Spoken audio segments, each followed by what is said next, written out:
UConn fans, Kentucky fans, and college basketball fans alike are going to be coming out here to places like Buffalo Wild Wings on Two Notch Road to watch their teams on the big screen in style. It's not every day a group of MBA students get to come to the executive room at the Darla Moore School of Business to work on a project this big for a company as big as ESPN.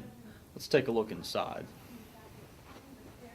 Dr. DePrater says that in the winters of 1864 to 65, up to 12 soldiers at a time would sleep in a hole just like this one behind me. Local boutiques and student designers alike have their best stuff on display on the runway tonight, all brought together by the fashion board at USC.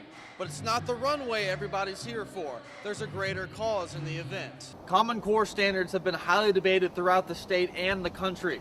But here at the South Carolina Education Association, they believe that these tests are worth a second look. To the far side, trying to keep it out of the returner's hands, and he put it in a great spot. Other than this play that earned Hit of the Week, you probably haven't heard of this Gamecock special teams player, Sidney Rhodes. He became a college football player the hard way, starting out at Western Carolina and transferring down to Columbia to try and walk onto the Gamecock football team. After a year on the squad, Rhodes earned a scholarship last fall, but the scholarship money only went so far. I was doing an internship. It was my 41 practicum for school, and one of the real shocking things to find out was to see that in my budget plan I spent $234 some odd dollars in gas money every month driving just up to Greenville. The NCAA's amateur status keeps Rhodes from getting paid like a regular student, but then his trips home became a little more frequent. I found out that my mom, she was diagnosed with pancreatic, stomach and rectal cancer. That was pretty tough. All of Rhodes' trips home were uncompensated. Some extra money couldn't hurt his situation. But Rhodes isn't the only player on the team who thinks big-time Division I players should get an extra stipend. USC starting guard A.J. Cann says it's time for a change. This guy's all the time on the team. They come in sometimes and complain about, dang man, I wish I had money for this, money for that, but not having it is kind of hard. While most college students serve or bartend to pay their way through school, Sidney and his teammates do it right out here at the practice fields, hitting the pads hard in the heat of the day. Gamecock assistant coaches are in support of pay for play, knowing the situations of their players.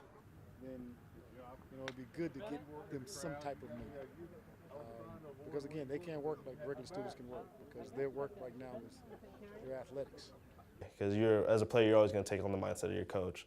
And so if that's one thing he's advocating for, of course, I'm going to be all aboard for that too. The good news for Rhodes is that his mother's cancer is now in remission, but the NCAA's rules won't change for Rhodes or any other player anytime soon. Chris Stanley, Carolina News.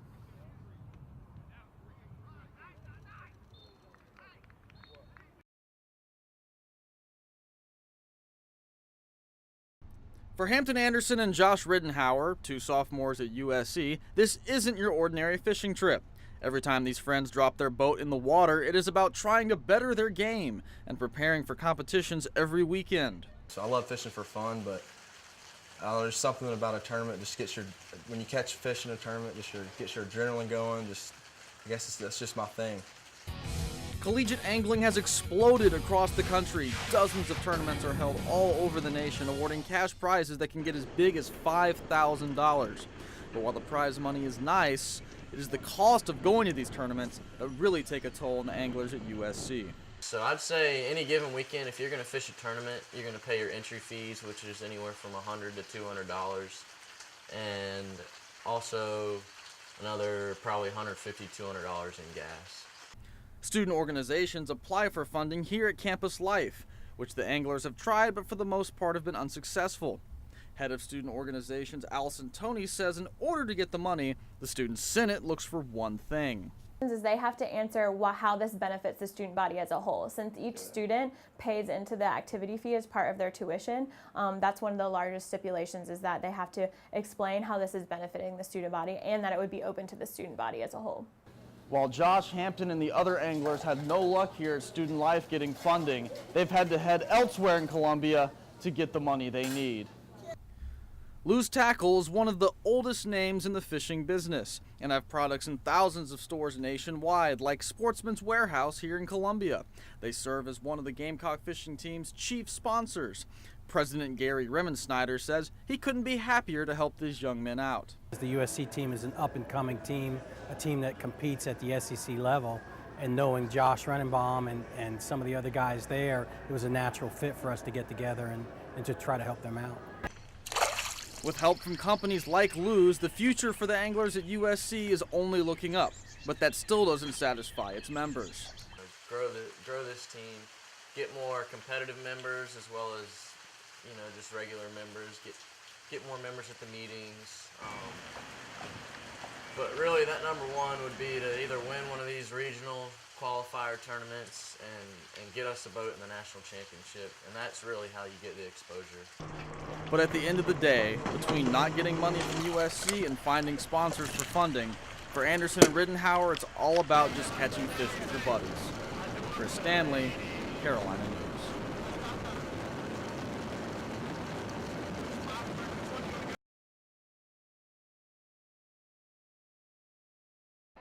All of the clothes and accessories you see here are sold locally by Entourage, a new boutique that opened just last month in the Vista.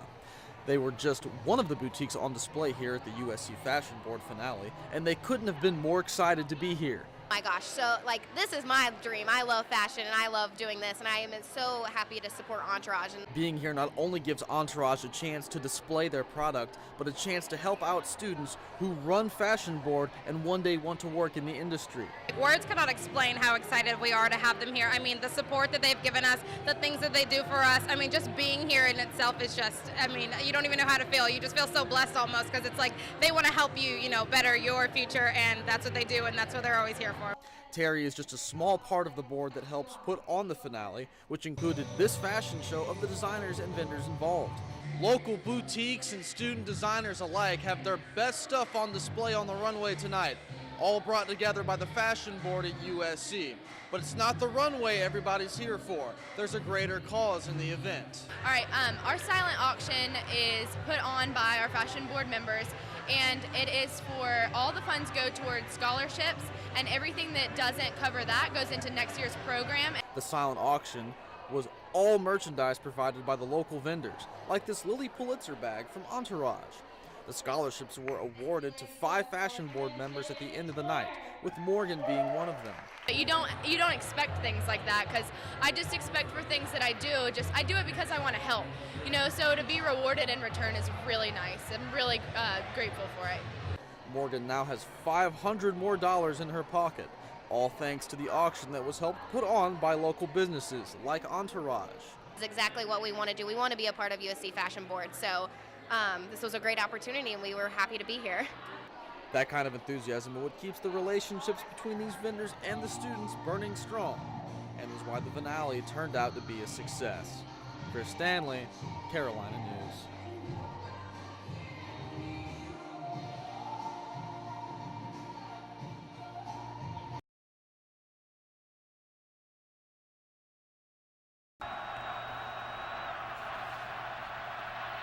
Here it is, folks. They did it!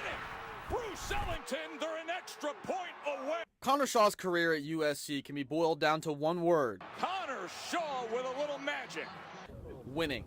The Georgia native has won more games than any other quarterback in school history. But now he must turn his focus to the pinnacle of American football, the NFL. Pro Day was one of Shaw's best chances to show that he is an NFL quarterback. Former NFL Pro Bowl QB Donovan McNabb says he's seen enough of Shaw on the field to know that he can play at the highest level. Here's a guy who has tenacity, leadership, willing to do whatever it takes in order to help his team win. It may not be, the premier pocket passer, but in this game it's about making plays with your legs, mind, and also with your arm. He has the ability to do that. But it's not the film that really concerns scouts. As cited from NFL.com's draft player profile page, Shaw's weaknesses are his height, unconventional playing style, and durability. ESPN draft expert Todd McShay sees those faults, but it doesn't change his opinion of Shaw. I love the kid. I mean, if he was a little bit taller and was a little bit more consistent with his accuracy throwing the ball down the field, and You know, we'd be talking about him a lot earlier, but he's shown improvement in terms of throwing the ball, and I think he's going to get a chance. Shaw's stock is on the rise, so don't be surprised if you hear number 14's name called next month in New York.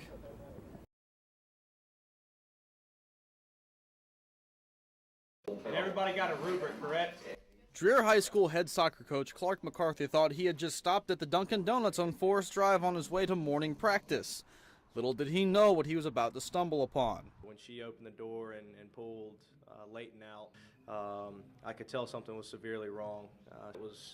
I can't really explain it. It was just, I was there, I got Leighton out of her arms and immediately, just knew what to do. That little boy was a member of the Major family, who was out running errands that day when little Leighton started choking on a donut hole.